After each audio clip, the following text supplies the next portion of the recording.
Targeted info के मौजूद दोस्तों अस्सलाम वालेकुम। नाज़रीन इकराम, चीन ने भारत की नींदें हराम कर दी है। कशीदगी में मज़ीद इजाफा हो गया है। आज चीनी जंगी तैयारे एक मरतबा फिर भारत की हदूद में जा घुसे और परवाज़ करते रहे। दूसरी तरफ मोदी सरकार का एक और ड्रामा बेनकाब हो गया।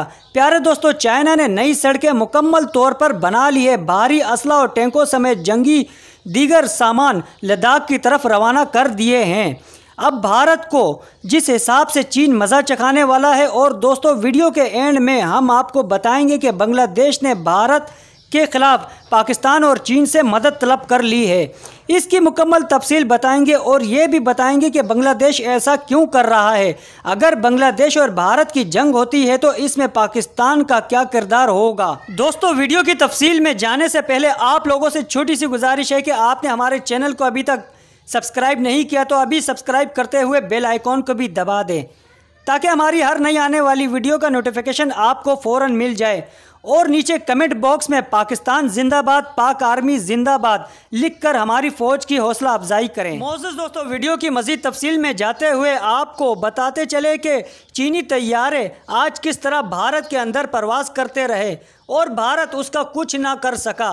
फिर आपको बताते हैं कि चीन ने कौन सी सड़कें मुकम्मल करके लद्दाख की तरफ किस तरीके से मुकम्मल तौर पर अपनी आर्मी को कन्वर्ट कर दिया, और नरेंद्र मोदी का पुलवामा जैसा कौन सा मंसूबा बेनकाब हो गया।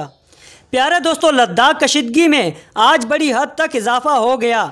चीनी जंगी तैयारे एक मरतबा फिर भारत की हदूद में घुसे। J-11 जंगी तैयारे काफ़ी देर तक परवाज़ करते रहे और कुछ रोज़ कबल चीनी हेलीकॉप्टर भी भारतीय हदूद में दाखिल हो गए थे। तफसीलात के मुताबिक भारत और चीन के दरमियान पैदा होने वाली सरहदी कशीदगी में हर दिन गुजरते हुए इजाफा हो रहा है, लेकिन भारत की तरफ से आज चीनी तैयारों को बिल्कुल कुछ नहीं कहा गया, यानी कि भारत ने चीन के सामने मजम्मत करनी भी मुकम्मल तौर पर छोड़ दी है। चीनी फ़ौज की वजह से भारतीय फ़ौज खौफजदा है और ताहाल चीनी फ़ौज के ख़िलाफ़ अमली तौर पर कुछ नहीं कर सकती। बताया गया है कि चीनी फ़ज़ाइया के जंगी तैयारे एक मरतबा फिर भारत की फ़ज़ाई हदूद में दाखिल हुए हैं। सबसे अहम बात यह है कि भारत के फ़ज़ाइया को तब होश आया जब चीनी जंगी तैयारे वापस लौट चुके थे। भारतीय फ़ज़ाइया की जानिब से मिराज जंगी तैयारे सरहद पर रवाना किए गए, ताहम तब तक चीनी जंगी तैयारे अपनी हदूद में वापस लौट चुके थे। यहाँ ये वाज़ेह रहे कि कुछ रोज़ कबल ही चीनी फ़ज़ाइया के हेलीकॉप्टर भारत की हदूद में दाखिल हुआ था। चीनी हेलीकॉप्टर भारत की हदूद में 5 किलोमीटर तक अंदर घुसा था। इस दौरान भारतीय फ़ज़ाइया को रद्द-ए-अमल देने की हिम्मत ही नहीं हुई। बताया जा रहा है कि लद्दाख में सूरत हाल इस वक्त भी कशीदा है। भारत लद्दाख में मुतनाज़ा सड़क पर पुल की तामीर रुकवाना चाहता है, इसलिए चीन ने एयरपोर्ट पर मिलिट्री क़ुव्वत में इजाफ़ा कर दिया है और लद्दाख में भारतीय फ़ौजियों की तादाद में इजाफ़ा कर दिया है। गोल्दान वादी के 3 पॉइंट्स और पेंगयांग झील पर चीनी और भारतीय फ़ौजी आमने सामने आ चुकी है। याद रहे कि लद्दाख के इलाके में भारत और चीन तनाज़ा शुरू हुए 1 हफ़्ते से ज़ायद वक्त गुजर चुका है। भारत ने अपने गैर कानूनी मकासद पूरा करने के लिए नेपाल के साथ सरहदी तनाज़ा शुरू किया, ताहम जब चीन के साथ झड़पें शुरू हुई तो भारत को भरपूर जवाब मिला, जिस पर भारतीय फ़ौजें मुकम्मल तौर पर खामोश हो गई। और सबसे अहम बात यह है कि चाइना ने नई सड़कें बना ली है और भारी असला टैंक मुकम्मल तौर पर वहां पहुंचाना शुरू कर दिए हैं। एक खुसूसी रिपोर्ट के मुताबिक एक अहम भारतीय दिफाई तज्ज़िया निगार ने इंकशाफ किया कि चीन ने लद्दाख तक पहुंचने के लिए मुतादिल सड़कें बना ली है और अब वो भारत को फैसला कुन सबक सिखाने का फ़ैसला कर चुका है। ज़राए के मुताबिक इस हवाले से अशोक स्वाइम ने यह इंकशाफ किया है कि चीनी फ़ौज नई सड़कें बहुत तेज़ी से तामीर कर रहे हैं और अब चीन भारतीय मक्कारी का जवाब देने का फैसला कर चुका है। अपने ट्वीट पैगाम में अशोक स्वाइम ने यह कहा है कि चीनी अफवाज बड़ी तेज़ी से आगे बढ़ रही है और भारी असला जिसमें एयरक्राफ्ट, लड़ाका तैयारे, टैंक्स और दीगर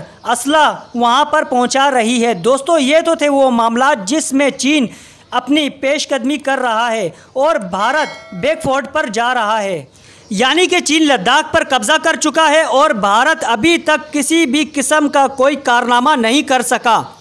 आपको एक और ख़ास खबर बताते चले कि पाकिस्तान ने पिछले दिनों भारत के जासूस डॉन को गिरा दिया था। हमने सुना और वो फुटेज भी देखी जिसमें भारतीय डॉन को एक मर्तबा फिर पाकिस्तानी आर्मी ने कामयाबी से गिराया।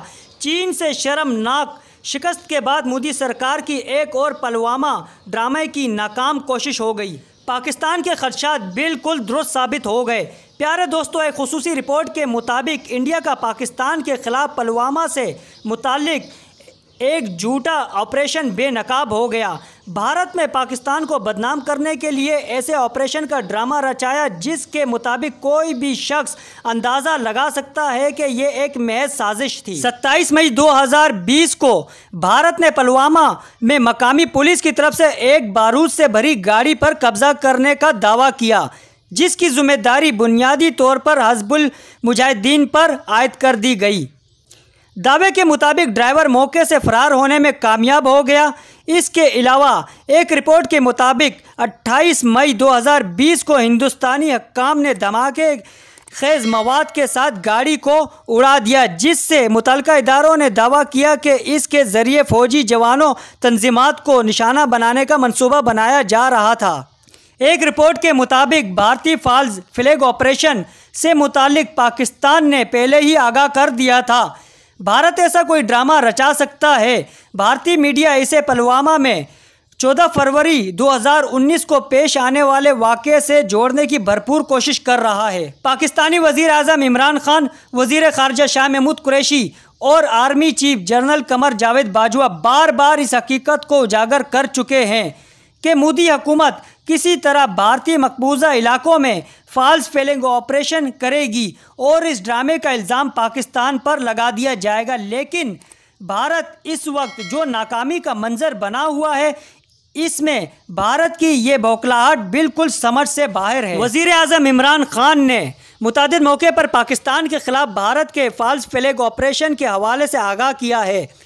प्यारे दोस्तों, 18 मई 2020 को वज़ीर आज़म इमरान खान ने कहा कि भारत मकबूजा वादी की सूरत हाल से तवज्जो हटाने के लिए फॉल्स फ्लैग ऑपरेशन की तैयारी में मसरूफ़ है।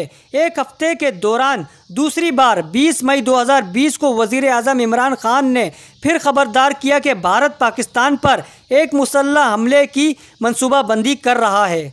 वीडियो की मज़ीद तफसील में जाते हुए आपको बताते चले कि शाह महमूद कुरैशी ने 31 दिसंबर 2019 को इस बात को वाज़ेह किया था कि पाकिस्तान एक बार फिर अहम आलमी हुकूमत की तवज्जो मोदी हुकूमत के झूठे ऑपरेशन के इरादों की तरफ मजबूल करना चाहता है कि दुनिया की तवज्जो मकबूजा कश्मीर में इंसानी हकूक़ की संगीन पामालियों से हटा सके। 2 रोज़ कबल ही होने वाले पुलवामा ड्रामे के हक़ाइक़ मुकम्मल तौर पर सामने ले आए हैं। हम कुछ ऐसे सवालात सामने आए हैं जिनका मोदी सरकार को जवाब देना पड़ेगा। किसी बैकअप मंसूबे के बगैर किसी एक गाड़ी को एक अलग थलग जगह पर कब्ज़े में लेने की इतलात मुजाहिदीन की तर्ज के हमलों को मद्देनज़र रखते हुए ये मुमकिन नहीं है। पुलवामा तर्ज पर हमला करने वाले शख्स पे पुष्टपनाही या बैकअप ना हो। सिर्फ एक ड्राइवर की जिम्मेदारी पर धमाका खेज मवाद को एक जगह बहुत बड़ा ज़ख़ीरा भेजा गया जो सिर्फ एक फायर होते ही गायब हो गया। यारे दोस्तों, ये एक ऐसा सवाल है जो आपके लिए भी और अपने देखने सुनने वालों के लिए और मोदी सरकार के लिए छोड़कर जाएंगे। अगर ड्राइवर फरार हो रहा था और पैदल ही वहां से भागता है तो तरबियत याफ्ता फ़ौज के ज़रिए उसका पीछा क्यों नहीं किया गया? हिंदुस्तानी हक्काम ने गाड़ी को कब्ज़े में लेने के बाद उसे सारा दिन अपनी तहवील में रखा और अगले ही दिन बम डिस्पोजल स्क्वाड ने गाड़ी को उड़ा दिया। ड्राइवर बेवकूफ़ से फरार हो चुका है तो धमाका खेज मवाद रिमोट के ज़रिए किसने उड़ाया? और ये सारा दिन ऐसे ही रहा। इसे आसानी से गैर जानिबदार मीडिया पर दिखाया जा सकता था, लेकिन जाहिर है कि वो अपना धमाका खेज मवाद नहीं दिखा सकते थे और इस तरह से इनका अनाड़ीपन का इंकशाफ हो जाता। इस पूरे ड्रामे की टाइमिंग बहुत ही अहम थी। मोदी हुकूमत और हिंदुस्तानी फ़ौज को चीनी फ़ौज और नेपाल की तरफ से लद्दाख में पाई जाने वाली मायूसी और रुसवाई को दूर करने की ज़रूरत है। दाखिली बदअमनी और इंतकाम पर मुबनी पॉलिसियों के साथ साथ मोदी के जुनून में इजाफा कर रहा है। अब ना मोदी पाकिस्तान के साथ छेड़ सकता है और ना चीन के साथ, और अब बांग्लादेश भी इस जंग का हिस्सा बनने जा रहा है। क्योंकि दोस्तों बांग्लादेश को भारत से खतरात लायक है। बांग्लादेश की वजीर आज़म हसीना शेख ने कहा है कि अगर भारत ने अपने जंगी जुनून में हमारे मुल्क को नुकसान पहुंचाने की कोशिश की तो भारत को मुंह तोड़ जवाब दिया जाएगा। और दोस्तों इसी वजह से हसीना शेख ने चाइना के सदर से भी बात की है और बांग्लादेश ने पाकिस्तान से भी मदद तलब की है। दोस्तों इस हिसाब से देखा जाए तो भारत खित्ते में तन्हा रह गया है। और दोस्तों इस वीडियो को ज़्यादा से ज़्यादा शेयर करके हर इंडियन तक पहुंचा दे ताकि उनको भी ये मालूम हो जाए कि मोदी उनकी ज़िंदगियों के साथ खेल रहा है। और कमेंट में पाकिस्तान जिंदाबाद, पाक आर्मी जिंदाबाद लाजमी लिखिए। उम्मीद है आप लोगों को हमारी ये वीडियो ज़रूर पसंद आई होगी। दोस्तों वीडियो पसंद आने की सूरत में इसे लाइक करके अपने दोस्तों के साथ ज़रूर शेयर करें। फिर मिलेंगे दोस्तों अपनी अगली नई वीडियो के साथ। तब तक के लिए अल्लाह हाफिज़।